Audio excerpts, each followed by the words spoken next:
수요일 밤 예배 가운데 주신 하나님의 말씀, 구약성경 사무엘하 6장 1절로 11절의 말씀입니다. 교독하겠습니다. 다윗이 이스라엘에서 뽑은 무리 3만 명을 다시 모으고 다윗이 일어나 자기와 함께 있는 모든 사람과 더불어 바알레유다로 가서 거기서 하나님의 궤를 메어 오려 하니 그 궤는 그룹들 사이에 좌정하신 만군의 여호와의 이름으로 불리는 것이라. 그들이 하나님의 궤를 새 수레에 싣고 산에 있는 아비나답의 집에서 나오는데 아비나답의 아들 우사와 아효가 그 새 수레를 모니라.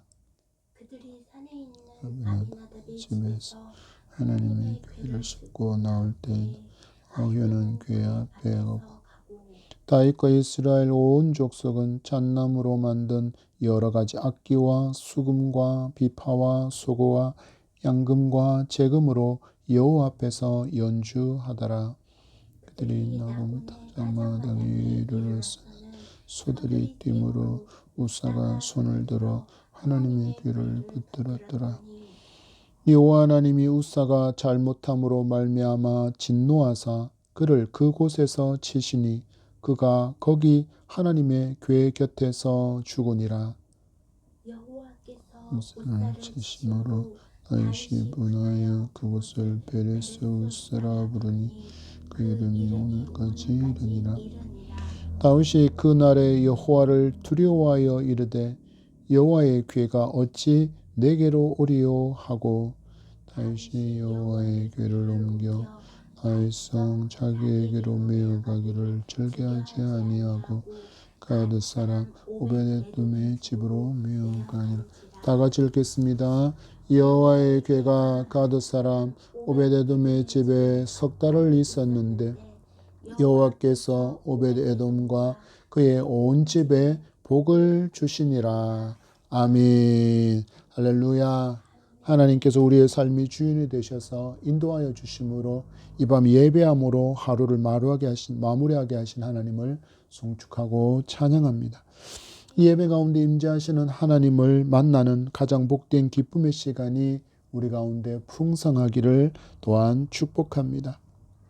여러분, 자녀 중에 부모의 잔소리를 달가워하는 그런 자녀가 과연 얼마나 있을까요? 이미 여러분의 잔소리가 거의 반사당하고 있다는 것을 경험하고 있지 않습니까? 오래전에는 부모의 잔소리가 권위를 가지고 있었습니다. 그래서 자녀들의 부모의 잔소리가 마음에 들지 않았지만 그럼에도 그 잔소리를 수용하려는 그런 노력들이 있었습니다. 그래서 그때는 부모의 잔소리가 권위 있는 목소리로 들렸다 그러면 이제는 전혀 다르게 사생활 침해 그리고 선택권에 대한 간섭처럼 여겨집니다. 그래서 대부분 어떻다고요? 잔소리를 반사해 버립니다. 분명히 부모의 애정이 담긴 말이기는 하지만 전달과 표현에 있어서 지혜롭지 못할 때가 많기에 거절당하고 반사당하는 것은 아닐까라는 생각을 해봅니다. 사랑으로 하는 말이라는 것을 자녀들이 모르겠습니까? 분명히 알고 있을 것입니다. 그런데 왠지 그들의 잔소리가, 부모의 잔소리가 자기를 믿지 못하는 것 같은 그런 반감 때문에 때로는 과격하거나 서툰 표현으로 인해서 잔소리 참 듣기 싫어하는 그런 말이 되어 버렸습니다. 이것이 어느새 사회로 확장하더니 잔소리가 꼰대로 직결되는 그런 사회가 되어버렸습니다. 개인적으로는 참 지혜로운 잔소리가 필요한 시대라고 생각합니다. 이런 잔소리에 대한 지혜가 무너져버리니 사라져버리니 가장 기본적인 효도, 공경도, 사회 질서도 붕괴하고 있는 것을 마주하기 때문입니다. 그런데 저는 목회자로서 더욱더 안타까운 것이 있습니다. 이 시대를 살아가는 성도들이 어느새 성경 말씀조차도 잔소리처럼 받아들이는 모습을 너무나도 많이 마주하기 때문입니다. 그래서 반사하고 거부하는 것을 너무너무 쉽게 합니다. 듣기에 좋은 설교만을 들으려고 합니다. 심판과 징계에 관한 성경은 그냥 쉽게 건너뛰기를 해버리고 복과 형통, 안녕을 약속하는 말씀에만 관심을 두는, 말 그대로 말씀을 취사 선택하는 그런 모습을 보여주고 있기 때문입니다. 오늘 이 말씀의 건너뛰기가 가져온 우리는 슬픔의 현장을 마주할 것입니다. 우리가 귀찮은 잔소리로 여겼던 그 건너뛰기 해버렸던 그 말씀이 누군가에게는 생명이 되고 또 누군가에게는 심판이 현장이 된다는 것을 오늘 웃사의 죽음을 통해서 확인해 보려고 합니다. 블레셋은 언약궤를 빼앗아 갔습니다. 그리고는 자기들의 신전에 보관하다가 마주한 하나님의 진노에 깜짝 놀라서는 그 언약궤를 이스라엘로 돌려보냈습니다. 하지만 하나님을 사모하지도 하나님의 임재를 갈망하지도 하나님께 묻기를 원하지 않았던 사울이었기에 언약궤는 무려 40년 동안이나 방치되어 있었습니다. 그 바탕에는 무엇이 있었을까요? 하나님께 묻지 않아도 내 힘으로 이 나라 정도는 통치할 수 있다라는 그 사울의 교만이 깔려 있었고 결국 사울을 파멸로 이끈 불신앙의 본질이 바로 여기에 있었습니다. 그는 하나님을 경외하지도 않고 하나님을 신뢰하지도 않는 왕이었습니다. 여러분 다윗을 보십시오. 우리가 앞에서 본 것처럼 5장에서 본 것처럼 무려 놀라운 승리를 2번이나 경험했습니다. 국정은 점점 안정되고 있습니다. 왕권의 기반도 점점 이 승리로 말미암아 다져지고 있는 중에 한 가지 가장 중요한 점 하나를 그가 생각해 내었습니다. 모세 이후로 계속해서 하나님의 임재를 상징했던 언약궤가 예루살렘 자기 곁에 없다라는 사실을 깨달은 것입니다. 언약궤는 무려 70년 동안이나 기럇-여아림 아비나답의 집에 머물러 있을 뿐이었습니다. 이 언약궤를 신앙의 중심인 예루살렘으로 가져오기 위한 여정이 오늘 본문입니다.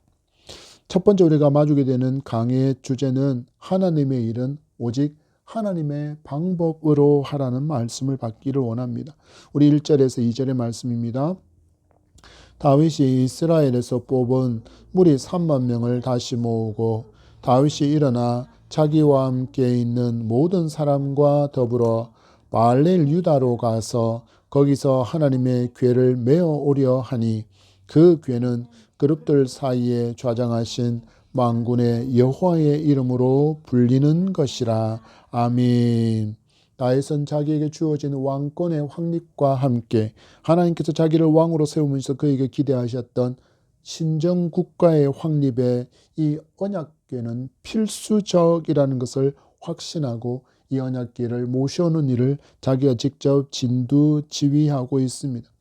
몇 채 사람이 모였습니까? 무려 3만 명의 사람이 모였습니다. 물론 이 지역이 블레셋과 국경 지역이기 때문에 혹시라도 있을 수 있는 그런 우발적인 충돌에 대비하기 위해서 이 정도 규모의 군인들을 모았다라고 할 수 있겠습니다.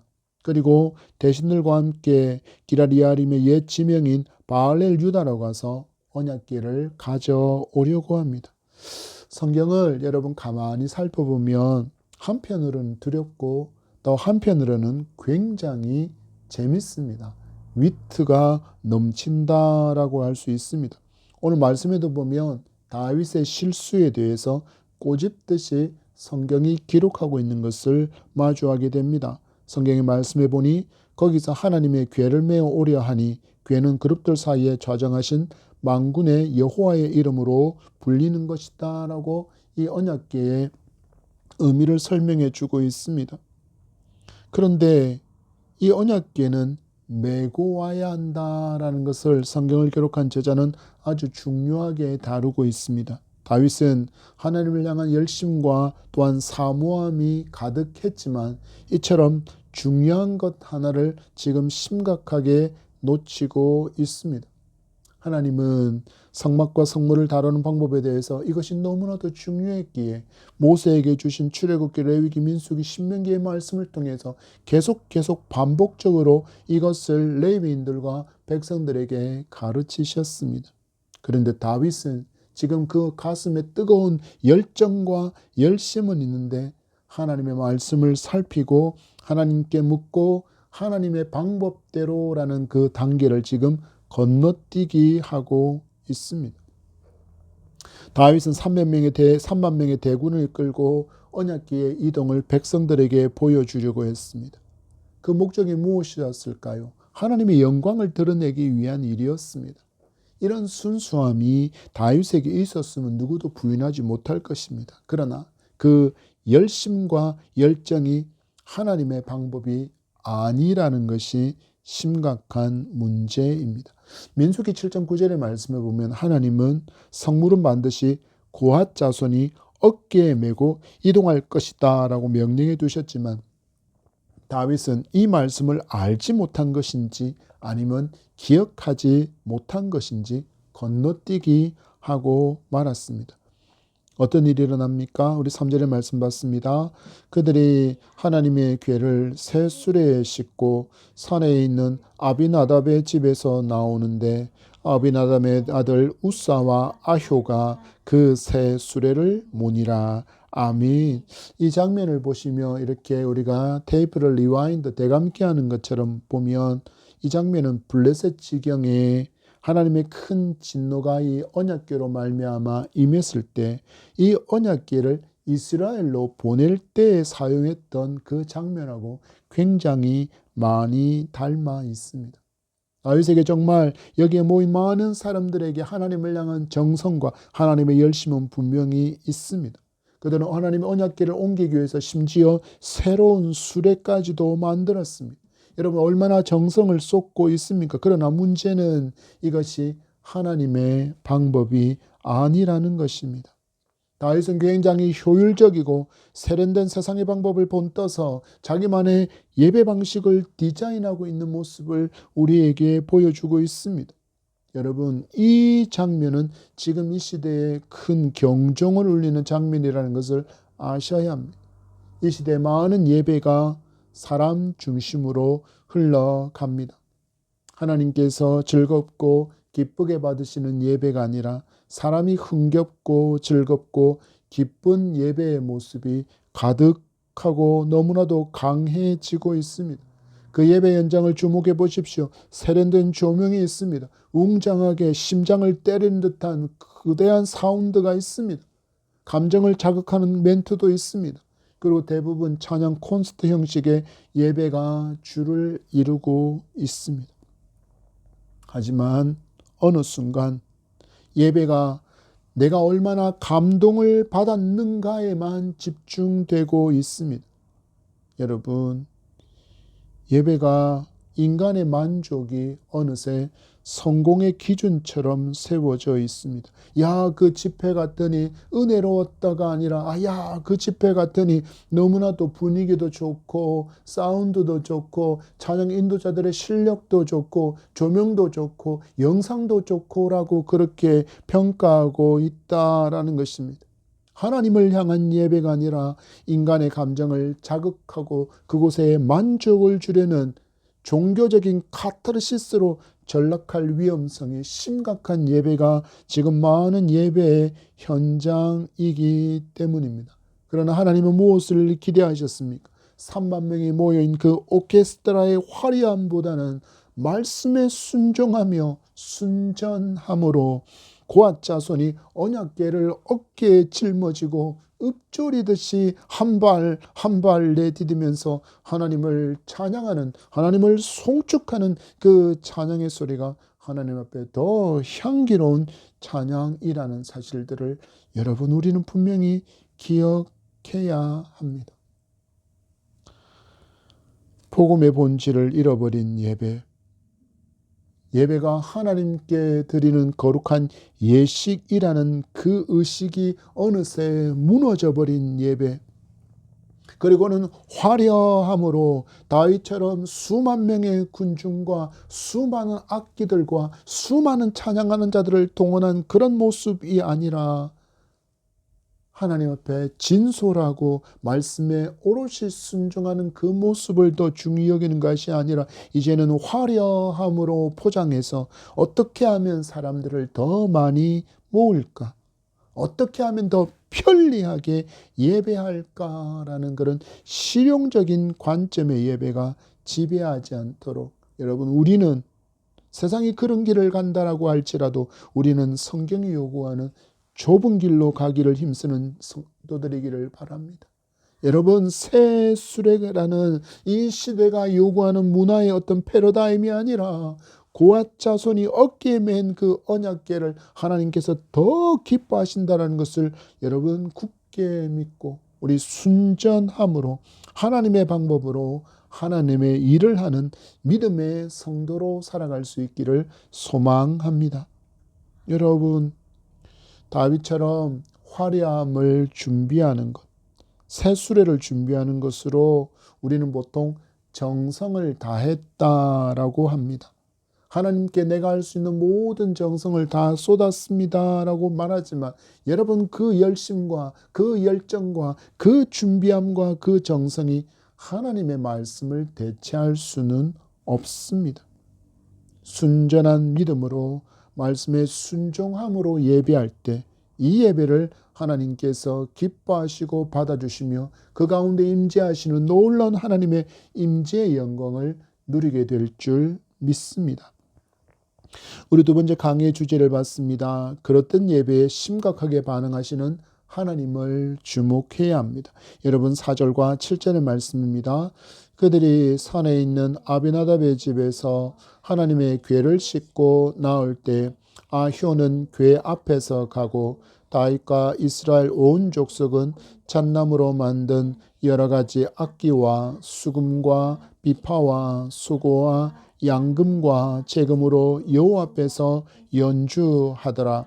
그들이 나곤의 타작마당에 이르러서는 소들이 뜀으로 우사가 손을 들어 하나님의 궤를 붙들었더니 여호와 하나님이 우사가 잘못함으로 말미암아 진노하사 그를 그 곳에서 치시니 그가 거기 하나님의 궤 곁에서 죽으니라. 아멘. 여러분, 하나님의 궤의 특징은 생명의 하나님을 나타냅니다. 왜냐하면 이스라엘 백성들을 구원하셨기 때문입니다. 그 죽음의 땅과 같은 그 애굽에서 홍해를 건너서 요단강을 건너서 그들을 구원하신 생명의 하나님이셨고 구원의 하나님이심을 상징하는 것이 언약궤입니다. 그런데 이 언약궤를 운반하는 그 축제 현장에 전혀 어울릴 것 같지 않던 죽음이 등장하고 있습니다. 이 죽음 앞에 저는 먼저 이 아비나답의 잘못을 지적해 보고 싶습니다. 앞에서 말씀드린 것처럼 아비나답의 집에는 무려 70년 동안이나 이 언약궤가 머물러 있었습니다. 그렇지만 그는 이 언약궤가 가지고 있는 영적인 의미에 대해서도 어떤 알려는 노력이 없습니다. 그리고 말씀이 무엇을 명령하고 있는지에 대한 깊은 연구도, 그리고 그 말씀에 대한 순종도, 그리고 그 언약궤가 무엇을 의미하는지를 알고 하나님을 경배함도 그에게는 전혀 없습니다. 단지 도착한 언약궤를 70년 동안 보관만 하는 관리자로서만 그는 살고 있을 뿐이었습니다.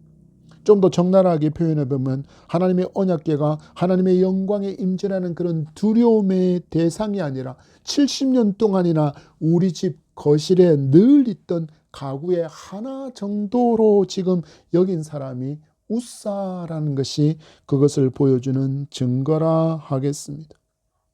여러분, 우리가 예배를 마주하는 태도를 한번 점검해 보시기 바랍니다. 만군의 여호와 하나님을 만난다는 그 반가움과 기쁨과 함께 여러분 그 경외함으로 마음가짐과 또는 온 매무새를 가다듬는 그런 마음의 떨림이, 영적인 떨림이 우리에게 있느냐라는 것입니다. 아니면 그저 매주 주일에 마주하고 매주 수요일에 드리는 일상적인 하나의 루틴처럼 여러분 이 예배를 취급하고 있지는 않느냐라는 것입니다. 우리는 너무나도 쉽게 하나님을 아바, 아버지라고 부르면서 하나님과의 그 친밀함은 너무나도 강조하지만 하나님께서 소멸하시는 불이라는 이 거룩한 두려움이 어느새 우리에게서 사라져버린 것은 아닌지 여러분 진실로 돌아보아야 합니다.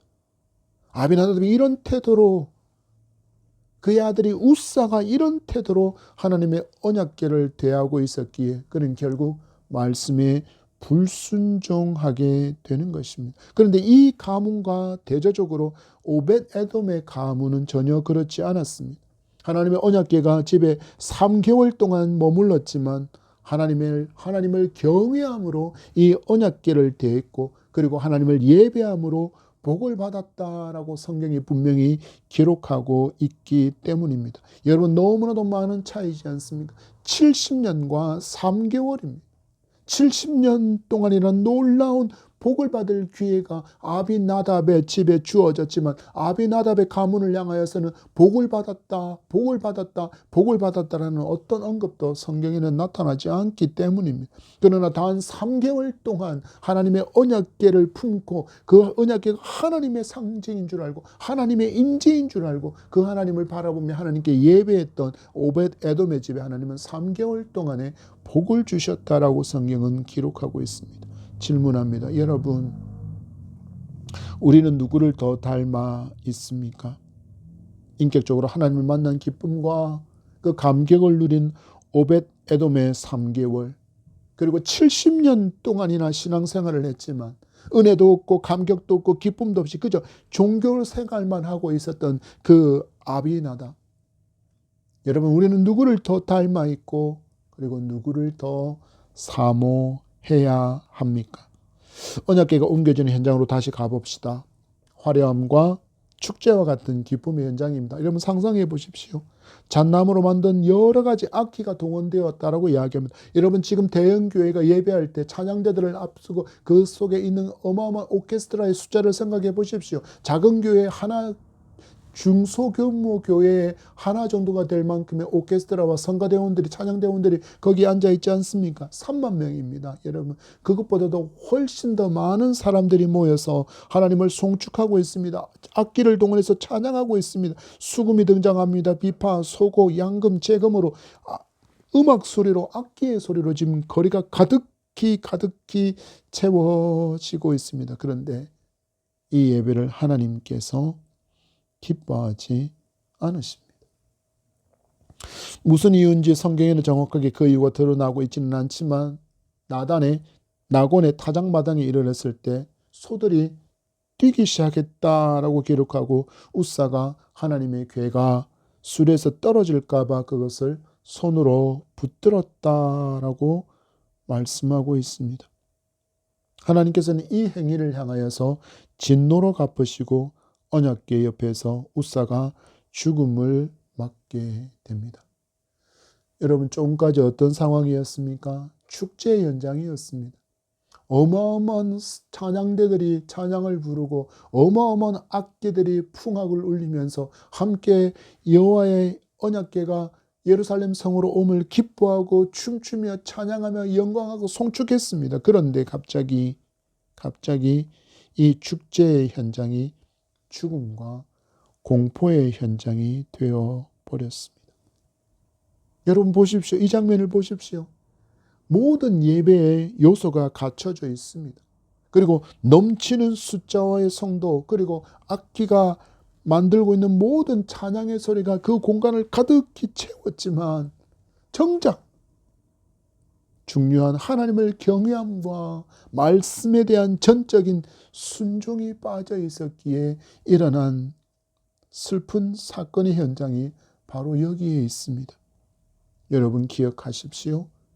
거룩함이 없는 열정은 폭력입니다. 그리고 순종이 없는 정성은 불신앙입니다. 여러분, 하나님의 말씀에 순종하지 않으면서 내가 열심만을 내면 그것이 신앙이 될 거라고 착각하지 않으셔야 합니다. 그것은 불신앙입니다. 여러분, 다윗의 상황을 보십시오. 다윗이 준비했던 3만 명은 그의 열정이었고 여기에 준비한 새 수레는 그의 정성이었지만 그것에 무엇이 빠졌습니까? 하나님의 법에 대한 거룩한 순종과 하나님을 향한 그 경외의 온전함이 빠지는 순간 그것은 예배가 아닌 인간의 잔치에 불과하다라는 것을 하나님께서 이렇게 보여주시는 것입니다. 여러분, 우리는 때로는 이 말씀 앞에서도 되게 교만할 때가 있습니다.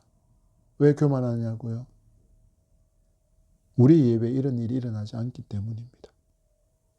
구약의 우사는 즉각적인 죽음을 맞이했지만 신약시대 우리는 예배 중에 스마트폰을 보고 말씀에 불순종하며 인본주의적인 새 수레를 교회 안으로 마구마구 끌어 들어와도 당장 하늘의 벼락이 내리지 않기 때문입니다. 그래서 사람들이 굉장히 오만방자해집니다. 여러분, 기억하십시오. 하나님께서 침묵하시는 것이 왜 침묵하시는지 아셔야 합니다. 우리의 방식이 하나님 옳아서 침묵하시는 게 아닙니다. 단지 회개할 기회를 주시는 하나님의 기다림이라는 것을 아셔야 합니다. 당장의 베레스 우사의 그 심판이 없다라고 해서 우리의 예배가 하나님께서 합당히 여기시고 하나님이 기뻐하신다라는 그 착각하고 있는 그 방심이야말로 우리가 마주할 가장 치명적인 영적인 나태의 모습이라는 것을 여러분 아셔야 합니다. 성도 여러분, 오늘 말씀이 나와 상관이 없다라고 여러분 오해하시면 안 됩니다. 오늘 우리는 우사의 죽음 앞에서 우리 예배를 해부해야 합니다. 해부해 보아야 합니다. 우리가 그동안 얼마나 많은 새 수레를 교회 안으로 끌고 들어왔습니까? 또 얼마나 많이 하나님의 말씀을 시대에 뒤떨어진 마치 잔소리처럼 여기면서 건너뛰기 하며 살아왔습니까? 신약시대를 살아가는 우리가 우사처럼 즉사하지 않은 이유는 단 하나입니다. 우리가 완벽해서가 아닙니다. 우리의 예배가 완벽해서가 아니라 우리 대신 하나님의 진노를 온몸으로 받아내신 예수 그리스도의 보혈이 우리에게 있기 때문에 하나님께서 참아 주시는 것입니다. 여러분, 이제 이 보혈의 공로를 힘입어 다시 거룩한 두려움을 우리가 회복할 수 있기를 바랍니다. 화려하고 효율적인 수레를 버리고 이제는 무겁고 불편하더라도 주님이 명하신 말씀에 대해 순종의 어깨로 언약궤를 메어 나아가는 저와 여러분이기를 소망합니다. 그때 비로소 우리의 예배는 죽음의 현장이 아니라 생명과 복이 넘치는 오벳 에돔의 집이 될 줄 믿습니다. 우리 세 번째 주제를 봤습니다. 멈춤은 후퇴가 아니라 시선을 하나님께로 맞추는 회복의 때임을 기억해야 합니다. 우리 8절에서 11절의 말씀 봤습니다. 여호와께서 우사를 치심으로 다윗이 분하여 그곳을 베레스 우사라고 부르니 그 이름이 오늘까지 이르니라. 다윗이 그날에 여호와를 두려워하여 이르되 여호와의 궤가 어찌 내게로 오리요 하고 다윗이 여호와의 궤를 옮겨 다윗성 자기에게로 메어가기를 즐겨하지 아니하고 가드 사람 오벳 에돔의 집으로 메어간지라. 여호와의 궤가 가드 사람 오벳 에돔의 집에 석 달을 있었는데 여호와께서 오벳 에돔과 그의 온 집에 복을 주시니라. 아멘. 인간 다윗을 여기서 여실없이 드러냅니다. 다윗이 우사의 죽음 앞에 어떤 감정을 드러내고 있습니까? 화를 내고 있습니다. 베레스 우사. 하나님의 언약궤를 예루살렘으로 들여오고자 했던 자신의 계획이 멈추게 된 것에 대해서 그가 분노했다라는 뜻입니다.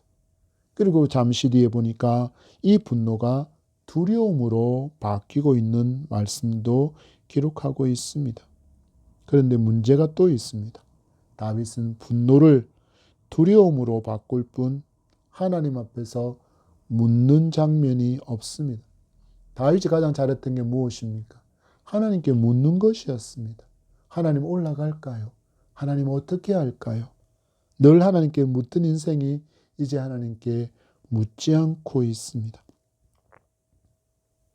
이런 일이 일어난 그 이유에 대해서 진단하는 기회를 그가 갖지 못한 것입니다.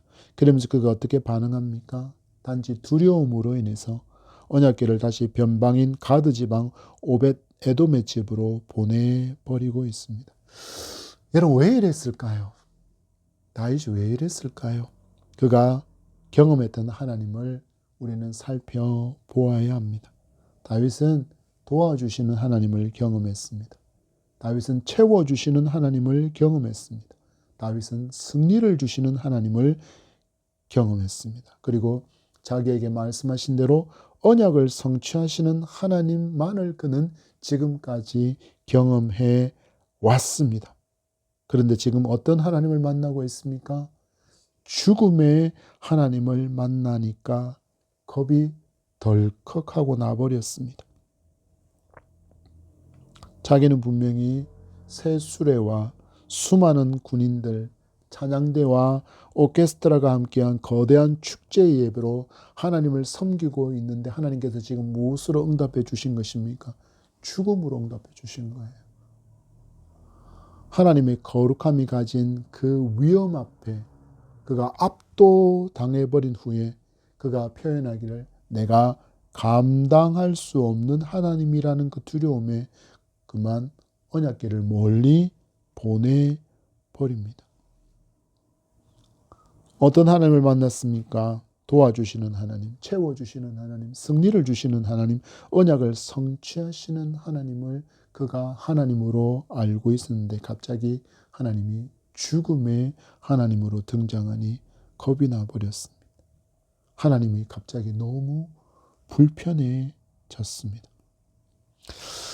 여러분, 우리도 신앙생활 가운데 이런 불편하신 하나님을 만날 때가 너무너무 많습니다.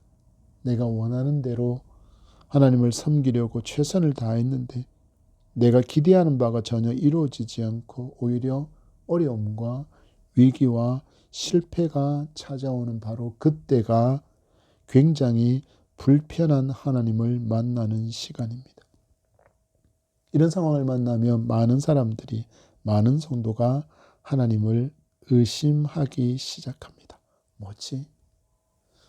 나 예수 믿는다고 굉장히 열심을 냈는데, 얼마나 열심과 정성을 다했는데, 예배 시간, 기도 시간, 봉사하는 모임마다 참석하고 헌신하고 봉사하고 충성했는데 내가 또 이 교회에 얼마나 많은 헌금을 했는데 뭐야 이게 돌아오는 게 위기라고 실패라고 어려움이라고? 여러분, 이 상황을 꼼꼼히 여러분 한번 계산해 보시기 바랍니다.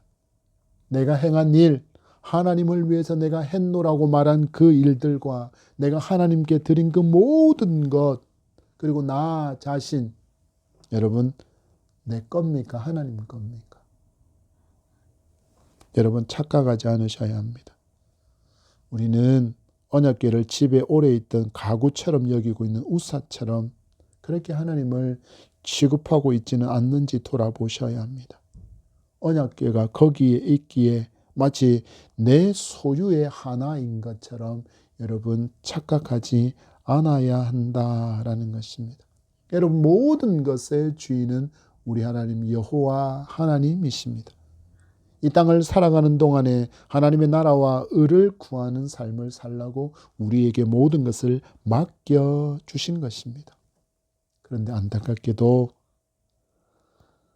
내 것이라고 여기는 시간이 길어지다 보니 하나님께서 우리에게 야 그거 내 거다라고 말씀하시지만 우리의 삶에 하나님 너무 막 간섭하지 않으시는 것 같으니까 때로는 11조도 떼먹고 때로는 감사헌금도 빼먹고 심지어는 주일헌금도 드리지 않고 뭐 장학헌금, 성교헌금, 구제헌금 이런 헌금들은 뭐 들을 생각도 하지 않은 채 살아가도 하나님께서 내가 쓰는 것에 대해서 아무런 감나라 배나라는 그런 어떤 언급도 없으시니 어느 순간 여러분 그 모든 것을 내 것인 줄 착각하고 살아갈 때가 여러분 너무 많습니다.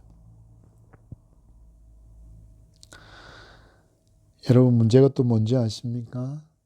우리는 이런 하나님을 만나면 이 하나님을 성경에서 만나면 건너뛰기 하기 바쁩니다. 다윗처럼 오벳 에돔의 집으로 그리고 멀리 변방으로 하나님을 보내는 경우가 너무 많습니다. 어떻게 하셔야 합니까? 어떻게 하는 게 지혜이고 어떻게 하는 게 사는 길입니까? 여러분 언약궤 앞으로 오셔야 합니다. 하나님의 임재 앞으로 오셔야 합니다. 하나님의 말씀 앞으로 나아가서 하나님께 다윗이 잘했던 것처럼 물어야 합니다. 하나님, 이 일을 통해서 말씀하시고 싶은 것이 무엇입니까? 그러면 미쁘신 하나님 우리에게 너무나도 친절하게 대답해 주십니다. 다윗이 하나님의 말씀을 잃어버린 채 자기의 방법으로 화려함과 열심만이 드러나는 축제로 포장된 예배를 하나님께서 너무너무 싫어하신다라는 것을 우사의 죽음으로 드러내시면서 다윗에게도 똑같이 하나님께서 묻고 있습니다. 너 지금 뭐 잊어버린 것 없니?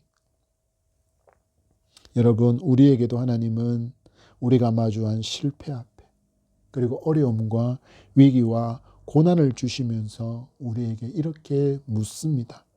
너 뭐 잃어버린 것은 없니? 잊어버린 것은 없니?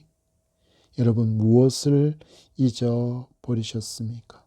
다윗은 말씀을 잊어버렸습니다. 하나님의 일은 오직 하나님의 방법으로라는 대진리를 그가 잊어버린 것입니다. 그래서 하나님은 언약궤가 머문 3개월 동안에 말씀대로 섬긴 이 오벳 에돔의 집에 복을 주시며 다윗에게 시청각 교육을 하십니다. 말씀하셨는데 못 알아들으니까 예를 들어서 오벳 에돔의 집을 보여주시면서 하나님 말씀하십니다. 다윗, 내가 잊어버린 것이 바로 이것이다. 오늘 말씀으로 하나님께서 우리에게도 질문하십니다. 너 정말 중요한 것 잊고 살아가는데 그게 뭔 줄 아니? 어디 둔 줄 알고 있니? 여러분 하나님께 시선을 맞추시기 바랍니다. 하나님의 말씀 안으로 들어오시기 바랍니다. 건너뛰기 한 바로 그 말씀을 지금 믿음으로 굳게 붙드시기를 바랍니다. 오벳 에돔에게 부으신 약속의 축복을 받게 될 줄 믿습니다. 말씀을 맺습니다. 여러분 열정, 열심, 뜨거움, 하나님을 향한 정성 여러분 너무나도 소중한 것입니다. 그러나 더 중요한 게 있습니다. 하나님이 손님이 되거나 하나님의 말씀이 빠졌거나 하나님이 없는 화려함만으로 치장되어서는 안 됩니다. 우리 모두 하나님께서 우리에게 오늘 말씀으로 질문하시는 질문에 답할 수 있기를 소망합니다. 너 지금 뭐 잊어버린 것 없니? 성도 여러분, 다윗에게 궤를 어깨에 매라는 말씀은 귀찮은 잔소리처럼 보였을지도 모릅니다. 그래서 그는 세련된 새 수레를 준비했습니다. 그러나 그 건너뛰기가 무엇을 마주하게 했습니까? 베레스 우사라는 비극을 낳았습니다. 오늘 우리에게 들려오는 하나님의 말씀이 혹시 여러분의 삶을 간섭하는 불편한 잔소리처럼 들리십니까? 여러분 그 소리에 귀를 막고 세상에 새 수레를 제작하고 계시지 않으십니까? 여러분 기억하십시오. 우리가 건너뛴 그 말씀이 바로 우리의 생명줄입니다. 불편함을 감수하고 그 말씀을 내 어깨에 맬 때 여러분 비로소 오벳 에돔의 집과 같은 축복이 시작된다라는 것을 믿기 바랍니다. 여러분 이제 세속화라는 화려한 수레를 버리고 오직 미련해 보인다 할지라도 순종의 어깨로 주님을 모시는 진짜 예배자로 살아가는 저와 여러분이기를 소망합니다. 기도하겠습니다. 하나님 감사합니다. 다윗은 분명히 하나님 사랑했습니다. 참 많이 사랑한 사람이 다윗임을 알고 있습니다. 그런데 언약궤를 가져오는 과정에서는 그가 하나님을 사랑함이 왜곡되어져 있음을 보나이다. 말씀대로가 아니라 내 방식대로, 내 뜻대로. 주님, 그래서 그는 베레스 우사라는 비극을 마주합니다. 하나님은 오베데돔의 집을 통하여서 다윗에게 내가 실수한 것, 내가 놓친 것이 무엇인지를 정확하게 보여주시면서 다시금 돌아올 회복의 기회를 주시는 하나님이심을 보오니 우리가 이렇게 살아왔음을 고백하오니 용서하시고, 하나님, 우리도 이제는 화려함을 쫓는 미련한 어리석음이 아니라 어깨에 궤를 메고 나아가기를 원하시는 그 하나님의 뜻을 온전히 받아 불편하고 힘겹다 할지라도 주의 말씀대로 온전히 순전함으로 순종하는 믿음의 삶을 살아갈 수 있도록 굳세 믿음 다하시고 성령의 충만함으로 우리를 지도하여 주시옵소서. 감사하며 예수님 이름으로 기도합니다. 아멘.